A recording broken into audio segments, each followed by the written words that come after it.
Hello every one, it's Wednesday. ஆக்சுவலாக festival முடிஞ்சிருச்சு, but work மட்டும் இன்னும் முடியவே இல்லை, பெண்டிங் இருந்துகிட்டே இருக்குது. ஃபெஸ்டிவலுக்காக பல்காக யூஸ் பண்ண திங்ஸ்லாம் வந்துட்டு லாஃப்ட்லேருந்து எடுத்துருந்தோம். அண்ட் கெஸ்ட்டு மட்டும் வரப்போ யூஸ் பண்ணுறதுக்காக ஒரு சில க்ராக்கரி ஐட்டம்ஸ், டைனிங் செட்டப் இதெல்லாம் இருக்கும் இல்லையா, அது எல்லாமே யூஸ் பண்ணுறதுக்காக எடுத்திருந்தேன். இப்போது அது எல்லாமே வந்து லாஃப்டில் அகைன் வந்து செட் பண்ணணும். ஸோ ஒரு ரீசெட் டே மாதிரி தான் அன்றைக்கி வந்து நான் பிளான் பண்ணியிருந்தேன்.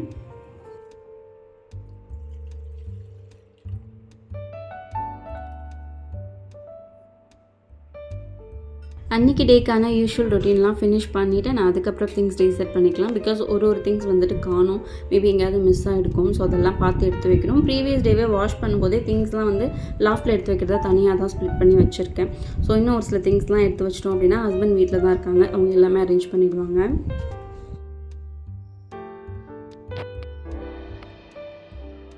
ஸோ ஃபர்ஸ்ட் லஞ்ச் குக் பண்ணி எடுத்து வச்சுட்டேன். நான் அதுக்கப்புறம் பிரேக்ஃபாஸ்ட் ரெடி பண்ண ஆரம்பிச்சிட்டேன். பிரேக்ஃபாஸ்ட்டுக்கு எனக்கு இட்லி குருமா ரெடி பண்ணியிருந்தேன். மாவு கொஞ்சம் எக்ஸ்ட்ரா இருந்தது, நெக்ஸ்ட் டே ஊருக்கு போகணும்.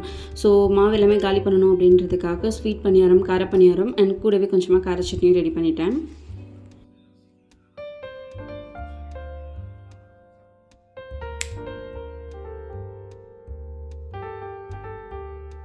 இது நெக்ஸ்ட் டே ஆஃப்டர்நூன் அம்மா வீட்டில் தான் விலாக் கண்டினியூ பண்ணுறேன். ப்ரீவியஸ் டே விலாக் என்னால் கண்டினியூ பண்ண முடியல. அதுக்கப்புறம் திங்ஸ்லாம் ஒரு சிலது மிஸ் ஆகிருந்தது, அதெல்லாம் தேடி எடுத்து ரீசெட் பண்ணுறதுக்கே ரொம்ப டைம் ஆகிடுச்சு.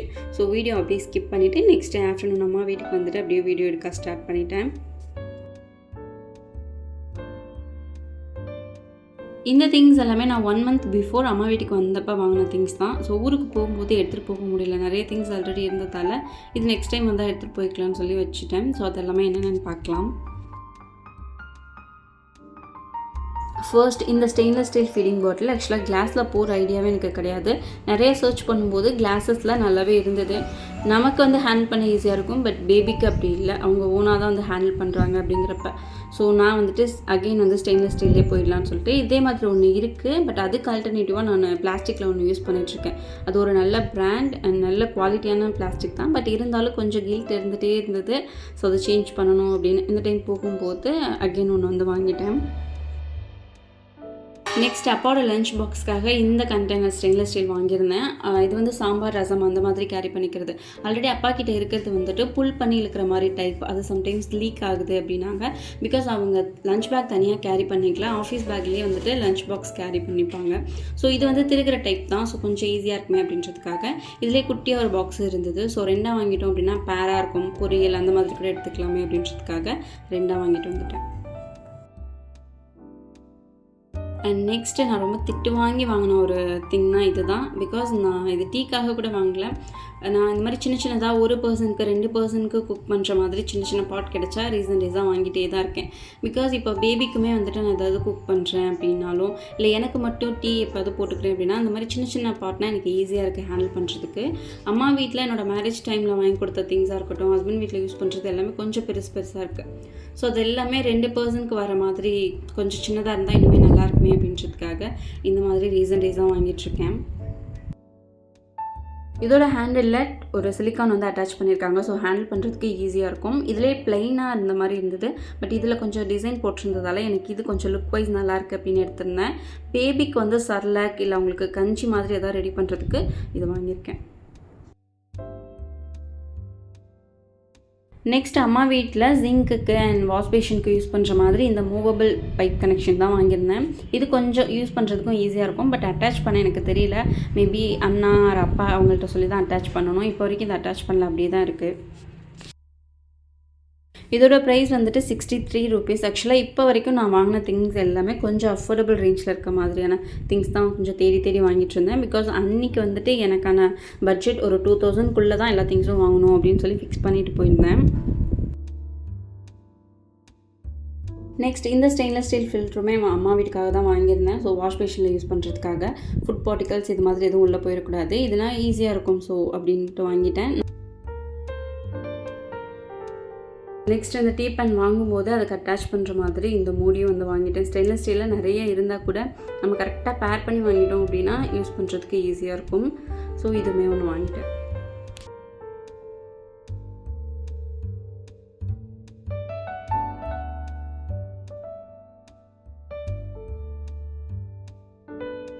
நெக்ஸ்ட்டு இந்த குட்டி கடை ஆக்சுவலாக அம்மா வீட்லேயுமே பல்கான திங்ஸ் தான் இருக்கும். 4 பேருக்கு 5 பேருக்கு குக் பண்ணுற மாதிரி 10 to 15 மெம்பர்ஸ் வரைக்கும் குக் பண்ணுற மாதிரி எல்லா பாட்டுமே இருக்குது. பட் இந்த மாதிரி சின்ன சின்ன பாட் மட்டும் அம்மா வீட்லேயுமே கிடையாது. ஸோ நான் ஒரு சில டேஸ் வரேன் அப்படின்னா எனக்கு மட்டும் நான் தனியாக குக் பண்ணிக்கிறதுக்கு கொஞ்சம் கன்வீனியண்ட்டாக இருக்க மாதிரி இந்த குட்டி கடாய் தான் வாங்கியிருந்தேன். இதோட 2 சைடுமே ஹேண்டில் வந்துடுது. ஸோ ஹேண்டில் பண்ணுறதுக்கு ஈஸியாக இருக்குது. அண்ட் இது மோஸ்ட்டாக நான் வாங்கினது இந்த வதக்கிற ஐட்டம்ஸ், சட்னி எல்லாம் ரெடி பண்ணும்போது வதக்குவோம் இல்லையா, அதுக்காக தான் மோஸ்ட்டாக வாங்கியிருந்தேன். அம்மா வீட்டில் நிறைய பல்காக பெரிய பெரிய பாத்திரமாக பார்த்துட்டு இது பார்க்கும்போது இந்த சின்ன பசங்களாம் விளையாடுவாங்க இல்லையா, குட்டி பாட்ஸ், ஸோ அந்த மாதிரி தான் ஃபீலாக இருந்தது. நெக்ஸ்ட் இது பார்க்கறதுக்கு முன்னாடி அன்றைக்கி ஷாப்பிங்க்கான என்னோடய பட்ஜெட்டே வந்து 2000க்குள்ளே தான் அப்படின்னு சொல்லியிருந்தேன்.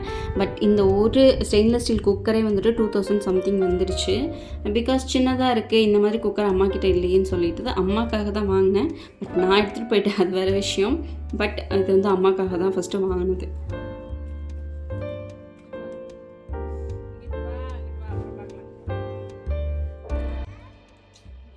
ஆக்சுவலாக பேபி தூங்கிட்டு இருந்தாங்க. அவங்களோட நேப் டைமில் தான் மோஸ்ட்டாக வீடியோ வந்து எடுத்துப்பேன். இப்போது அது மாதிரி தான் எடுத்துகிட்டு இருந்தேன். பட் அவங்களோட நேப் டைமே முடிஞ்சிச்சு, நான் ஸ்டில் வீடியோ எடுத்துகிட்ருக்கேன். ஸோ இடையில வந்து டிஸ்டர்ப் பண்ணிகிட்டு இருந்தாங்க, ஏதோ பண்ணிகிட்ருக்காங்க அப்படின்னு சொல்லிட்டு. ஸோ அவங்கள கொஞ்சம் என்கேஜ் பண்ணி விளையாட விட்டுட்டேன். நான் அதுக்கப்புறம் வீடியோ கண்டினியூ பண்ணுறேன். அண்ட் நான் மோஸ்ட்டாக ஏன் இந்த மாதிரி சின்ன சின்ன பாத்திரம்லாம் தேடி தேடி வாங்கிட்டுருக்கேன், அதுவும் அம்மா வீட்டுக்காக ஸ்பெசிஃபிக்காக அப்படின்னா, நாங்கள் மேரேஜ்க்கு முன்னாடி அம்மா வீட்டில் இருக்கும்போது எல்லாமே யார் யார் இருப்போம் அப்படின்னா, அம்மா, அப்பா, அப்பாயி, பாட்டா, அண்ணா, அக்கா, நான், என்னோடய சிஸ்டர், அப்புறம் சித்தப்பா ஃபேமிலி, எல்லாமே கொஞ்சம் ஜாயின்ட் ஃபேமிலி மாதிரி தான் இருந்தோம் ஒரே வீட்டில். குக்கிங் வந்து ஷேரிங்கில் இருந்தாலும் சின்ன சின்ன பாத்திரம் பார்க்கவே முடியாது.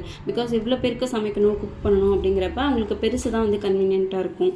அப்போ வந்துட்டு விறகடுப்பில் தான் சமைப்பாங்களா, ஸோ அதுக்கேற்ற மாதிரியான பாத்திரங்கள் தான் அம்மா வீட்டில் அதிகமாக இருக்கும். ஸோ நாங்கள் இப்போ வரும்போது எங்களுக்கு வந்து ஹேண்டில் பண்ணுறதுக்கு இந்த பெரிய பாத்திரம்லாம் செட்டே ஆகலை. சின்ன சின்னதாக கூட ஈஸியாக வந்து சமைச்சிட முடியும். ஸோ நாங்கள் வர டைம்லையாவது யூஸ் பண்ணுறதுக்கு தேவைப்படுமே அப்படின்றதுக்காக தான் இந்த மாதிரி ஒரு சில சின்ன சின்ன பாத்திரம்லாம் நான் மோஸ்ட்டாக வாங்கி வச்சுட்ருது. நிறைய குக்வேர் கலெக்ஷன்ஸ் காட்டினாங்க. அந்த ஷாப்போட ஓன் பிராண்ட் கூட நல்லா இருந்தது. பட் பட்டர்ஃப்ளைல இந்த ஸ்டெயின்லெஸ் ஸ்டீல் ப்ரெஷர் குக்கர் பார்த்ததும் நான் வந்துட்டு இதுவே ஓகே பண்ணிட்டேன். இதுதான் எனக்கு கொஞ்சம் ஈஸியாக கன்வீனியண்ட்டாக இருக்க மாதிரி இருந்தது. நான் மோஸ்ட்டாக ஷாப்பிங் போகிறேன் அப்படின்னா அங்கே அம்மா வீட்டுக்கு தேவைப்படுற திங்ஸ் ஏதாவது இருந்தாலும் வாங்கிடுவேன். நான் கூடவே திட்டம் சேர்த்து வாங்கிப்பேன் அம்மா வீட்டுக்கு கொண்டு வந்து தரும்போது, இதெல்லாம் எதுக்கு வாங்குறேன் அப்படின்ட்டு. பிகாஸ் அவங்க இது மாதிரிலாம் யூஸ் பண்ணதில்லை, கொஞ்சம் நீட்டாகவே மெயின்டைன் பண்ணிப்பாங்க. இந்த மாதிரி திங்ஸ் இல்லைன்னா கூட நான் தான் வந்துட்டு வெளில போகிறோம் அப்படின்றதுக்காக அவங்களுக்கு எதாவது வாங்கிட்டு வரணும்னு சொல்லி வீட்டுக்கு யூஸ் பண்ணுற திங்ஸ் மாதிரி இருந்தால் கொஞ்சம் ஹாப்பியாக ஃபீல் பண்ணுவாங்களேன்னு நினச்சி வாங்கிட்டு வருவேன். பட் திட்டு தான் வாங்குவேன்.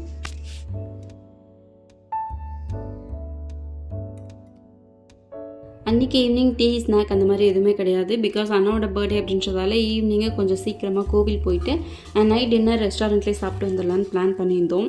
பட் ஈவினிங் கொஞ்சம் பசிக்கிற மாதிரி இருந்தது. மாடு கன்று போட்டிருந்ததால் சீம்பால் மட்டும்தான் இருந்தது, அதுக்காக வச்சு நாங்கள் எடுத்துக்கிட்டோம். அண்ட் பேபிக்கு கொஞ்சமாக மினி தோசை மாதிரி ஊற்றி கொடுத்துட்டு அண்ட் ஒரு பனானா கொடுத்துருந்தேன். ஸோ கோவில் போயிட்டு தான் ரெஸ்டாரண்ட் போவோம், அது வரைக்கும் பேபி கொஞ்சம் மேனேஜ் பண்ண முடியும்.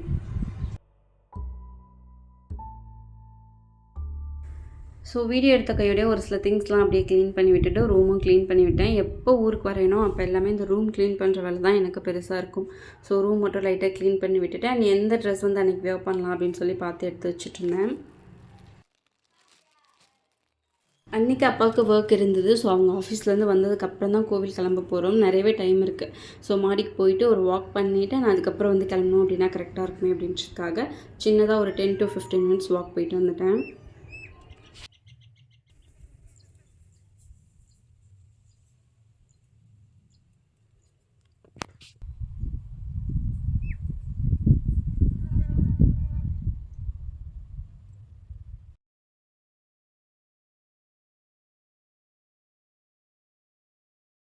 ஸோ நெக்ஸ்ட் அப்பா வந்ததுக்கப்புறம் அப்படியே கிளம்பி கோவிலுக்கு போயாச்சு. அர்ச்சனை முடிச்சுட்டு அப்படியே பக்கத்தில் இருந்த ரெஸ்டாரண்ட்டில் அன்றைக்கி டின்னரும் ஃபினிஷ் பண்ணிட்டோம்.